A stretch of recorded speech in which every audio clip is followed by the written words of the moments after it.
Alright, everybody, we're here. We're reviewing Clash of Champions 2016. It is a Raw exclusive pay-per-view. Backlash was 2.5 hours. Raw's pay-per-view was about 3 hours and 10 minutes. And that's not even counting all the pre-show stuff they had, which That Raw was probably an extra hour. Raw had a No, lot well, that more was an extra pre-show hour, action. yeah. Pre-show's an hour. I'm gonna say this: the pre-show match probably should have been on there, and they should have shortened some matches. Even though it was Nia Jax versus Alicia Fox. Actually, I think there was That another. match was like 2 minutes. Was there another pre-show? No, that was match? the only pre-show match. No, that was the only one, yeah. No, it wasn't 2 minutes. It was like 5. Was it 5? Yeah, it was felt- actually decent. It was Five, decent. either It was way. decent. Like, It felt you short. already know who's gonna win. Yeah, of course. So they really no-sold Alicia Fox's history. Alicia Fox and Melina match of the year, right? I mean, is that Naomi or Cameron that loves that match? That was Cameron. Is she gone? Yeah, she gone. Yeah, she got Yeah, fired. she got fired for probably that reason. She got fired because she wanted to focus on singing. How's that going? Anyways, on to no sold that also. Anyways, on to what I'm calling probably the most underwhelming pay-per-view of the year. Because Horribly, like the night of nap time is what I'm gonna call this pay-per-view. I just want you to think about Clash this, all right? of nighttime. We That's a had great title New for this Day. video. We had New Day and Club. It looks like the New Day and Club they're going to be switching, and the Club's going to go face, and New Day's going to go heel because Xavier Woods attacked Carl Anderson with Francesca 2. Remember that? Not 1, but 2. But yeah. So and the crowd was like chanting for Club, and some people were New Day, and then it was awkward. I think New Day just would have been where they should have dropped the belts, but whatever. It's gonna be basically it's gonna be 400 days tomorrow. They said 400 days. And on the That 400th might be day, why. the club is gonna get a rematch on Raw, winning the title. Exactly. I would not mind that. 'Cause I'll you're be gonna be there there tomorrow, tomorrow. so I would not mind that. So there's that. I'm kind of like whatever. All right, that happened. We're gonna skip the second match, and I'm gonna jump around a little bit. What was it? The- Cesaro versus Sheamus? Cesaro versus Sheamus. Let's talk about that for a bit because T.J. Perkins and Brian Kendrick, they were without a doubt the match of the night. The Oh yeah, easily, not even close. most entertaining thing. Like it literally hit the pinnacle there, and then Cesaro and Sheamus dropped the ball, and it's not Like their I said, fault. it takes something. My girlfriend's not a huge wrestling fan, but it takes something that she was literally entertained that entire match, and she said she wanted to watch them fight again. Yeah, Cesaro versus Sheamus, from going from that pinnacle of the Cruiserweight stuff, which it had so much hype. You had the Cruiserweight ropes, the purple belts, you had the little turn pads, it had a little Titantron action that they probably spent money on and made sure it got its shot in there. They had the whole Sonic the Hedgehog meets Mortal Kombat entrance music for I T.J. was a Perkins. huge fan of his entrance. It was really cool. I It was enjoyed really it. I really, really enjoyed it. So there's that. We'll get into that. But let's talk about Cesaro and Sheamus. It was not a bad match. It was not a good match. It wasn't even the match. All right. It was just there. It was just there. It was just a brawl. Here's the problem with it. Well, we saw some good stuff. Like holy crap, we saw. Cesaro almost killed himself. Cesaro nearly killed himself. All right, diving through the ropes. I think Cesaro. Oh yeah. Cesaro He hit basically the gave himself a 619. pile driver on the outside of the ring. Was that Sheamus Cesaro? almost fucking killed a ringside worker. Was that Cesaro that hit the 619? Yeah, Yes. Cesaro Yeah. hit the 619, and then he hit Straight the up. body splash off the top. Had a Rey Mysterio reference. But the match, it was a way too long match. It was in the middle of the card. It was the 7th match between these guys.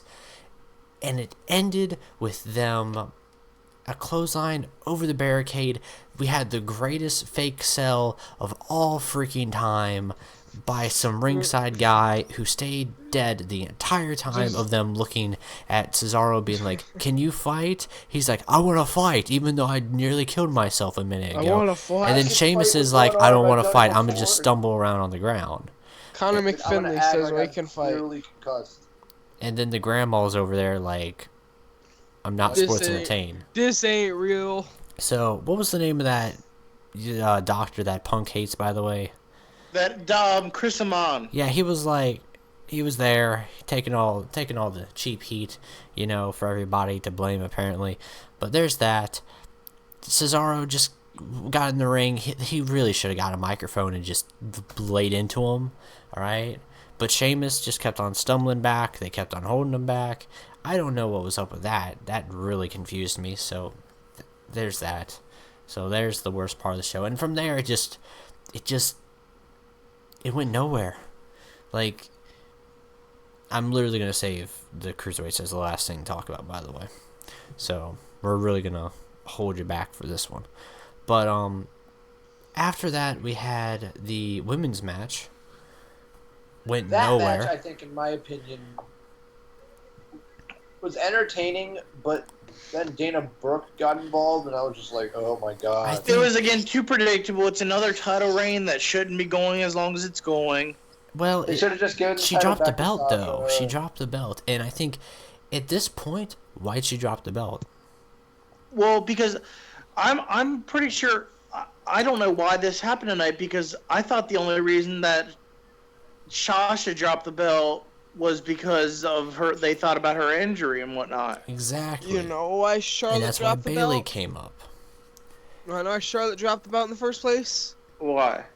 To feed the goddamn Sasha fans and to make Raw the first show and give it as much hype as possible. That is honestly, probably I feel true. like- honestly. The first Raw was really hyped up But, because Sasha won the title. Yeah, Bayley was there just to drop the pin. She basically was there to take the pin. And it's sad because I like Bayley more than Sasha Banks. I'm gonna say that. There was a point where Charlotte was like, "You can't beat Bayley," or she said to Bayley, "You can't beat Sasha." Excuse me, NXT. You were there. Twice. Charlotte was there for both of them, right?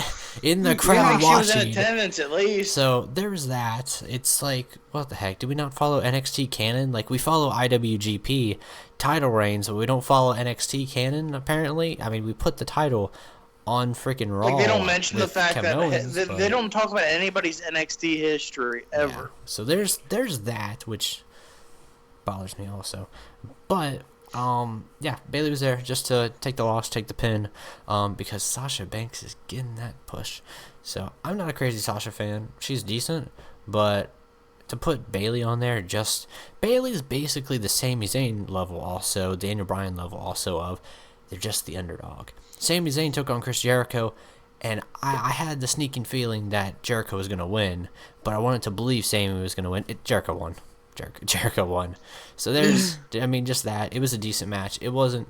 I felt like That one was the only one that truly confused me. The other one just kind of like irritated me. This one confused me. I don't understand where they're going with this. I think I enjoyed the match though. this Sami Zayn has pay-per-view. never disappointed me. This pay-per-view was one of those pay-per-views where they knew they could get away with not putting in a lot of work in terms of amping it up.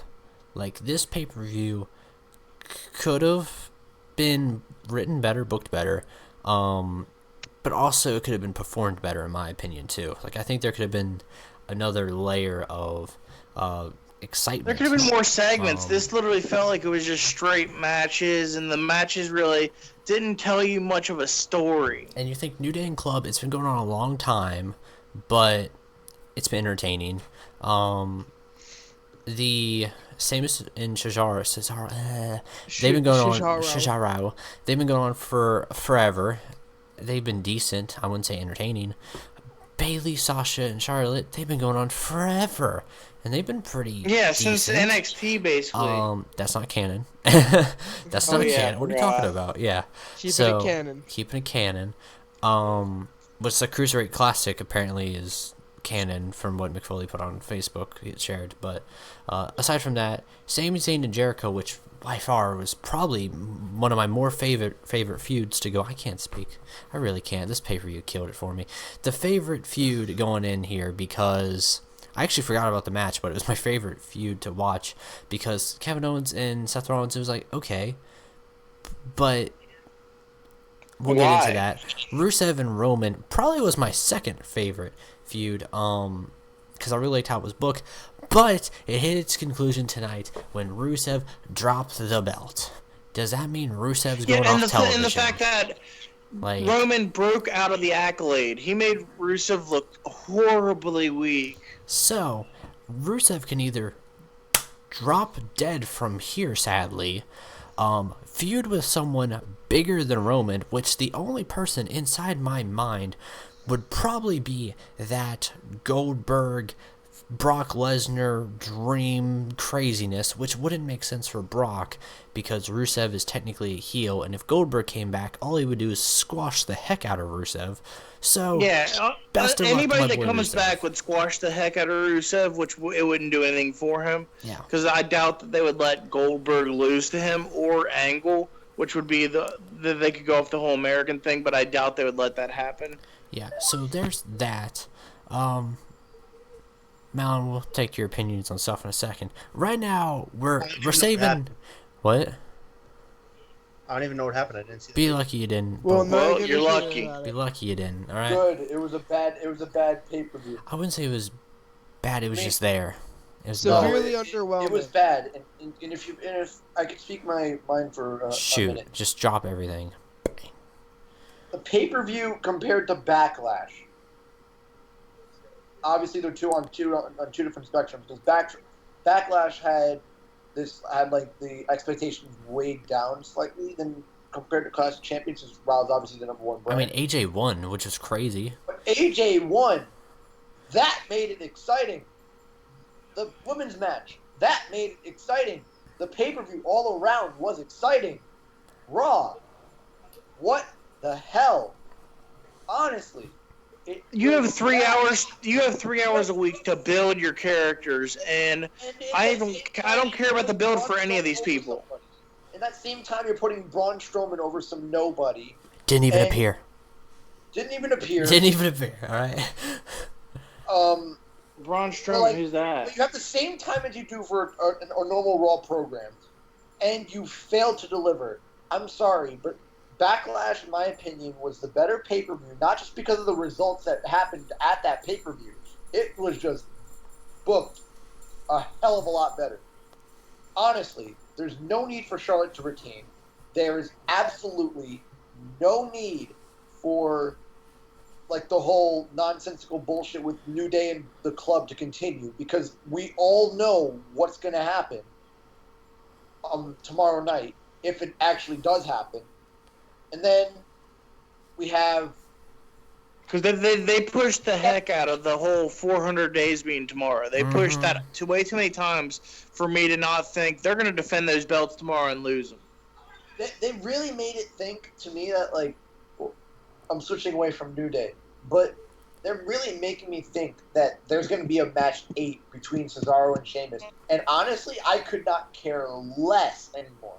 After it was 3-0, I was like, oh my god, Cesaro's going to come back. It's going to be 3-3. It's going to be a match at a pay-per-view. Then some shit's going to happen where nothing changes. And then some shit happens. And I'd have been more excited if they just traded those wins. There's never going to be a definitive winner, and if it happens tomorrow night, good. It happens tomorrow night. It needs a stipulation. It really did. Space. It was a waste. They need us to add like a stipulation. There must be a winner. Or And something there was no good stipulations on this show that, like, sure, there wasn't really. I don't think there was any with Backlash either, right? No, there wasn't. That was a different category, especially the 6-pack woman challenge. That was kind of interesting. Yeah, they had that, but then also they had like they introduced a lot of new titles. They introduced we had 2 new champions crowned at Backlash. Yeah. With this pay-per-view, even though we had 1 new champion, it just, I think the stipulations for the feuds, like, these were big feuds that kind of needed that stipulation. They kind of fell flat with them.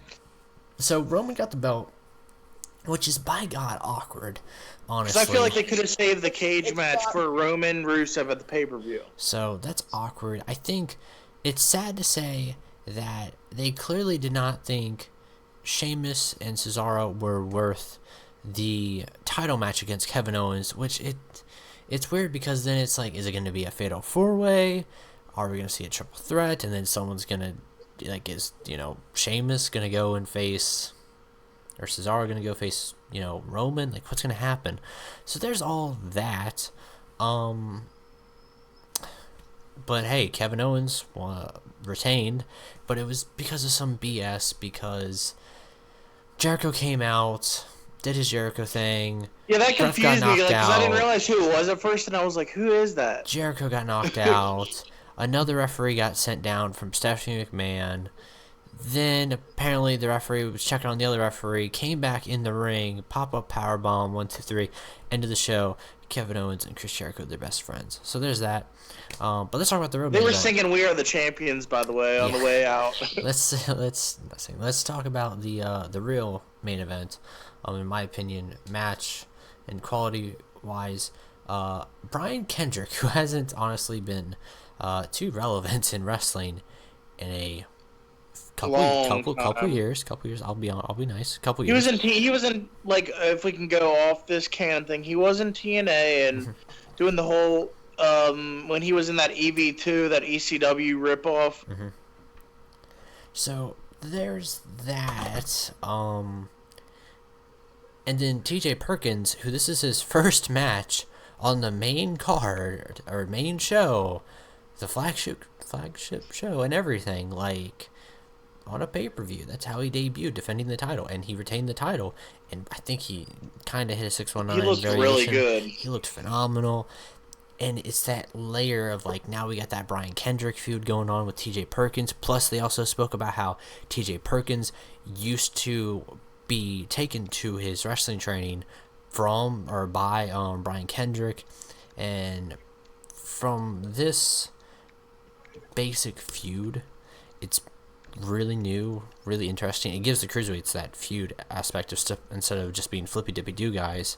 Instead of just being that whole, like, where it felt like you were watching indie wrestling the whole entire Cruiserweight Classic.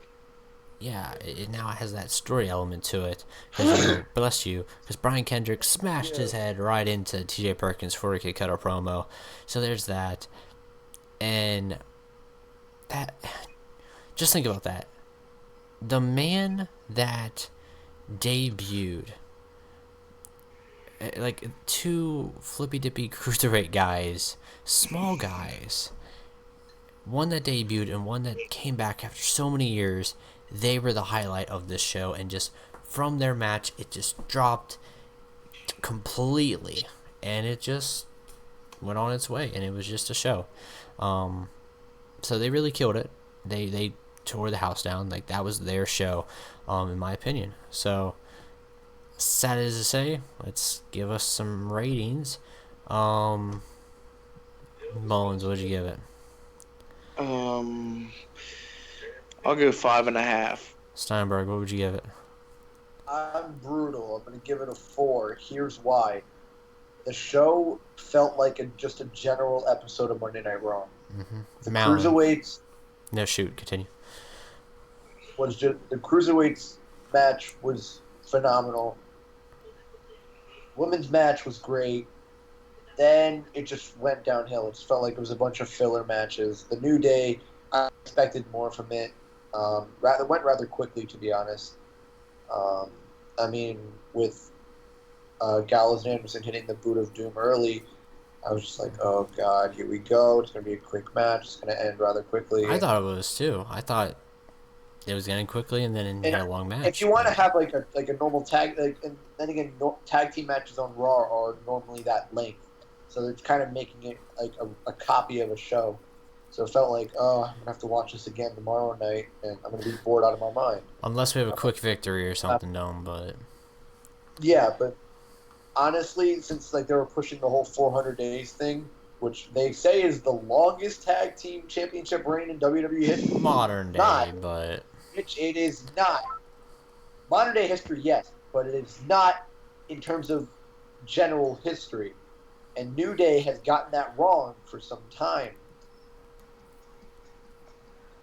I just don't like to have the same thing shoved down our throats as the customers, as the fans watching this stuff over and over and over again. Mhm. We're just like, oh my god, are we expected to slowly like this, or are we just expected to say, oh yeah, this is good? Oh yeah, it's a rerun of last week. No, what it is everyone was all over, and like there were so many. I guess you would say, I hate using this term because I literally hate. There was so many smarks that when the New Day was heel, were cheering for him and buying into this whole oh yeah New Day rocks. Studios. They need Yeah. so you ain't booty. I'm like, Yeah, okay. so they bought into that, and then WWE saw, hey, this is a cash cow. We turn them face. Look what can happen out of this. So they made them the good guys then, and then the rest. Then it slowly got boring after they became good guys. Mhm. It slowly got boring. Malin. Ryan. Malin. Yes. What would you give the pay-per-view tonight? From what I hear, I give it a 3. Did you see any of the pay-per-view? No. Great. Well, you don't watch it. Anyways, Watch it. I'm just gonna watch Take T.J. your Perkins versus time. Brian Kendrick. Other than Watch that, that match. I'm gonna give it a 4. So that's that. It was just Fortune 4. don't watch it. Go watch Raw tomorrow. Mullins will be there. If you see a guy holding a sign that says that dude can wrestle or bring back Pat, it's him.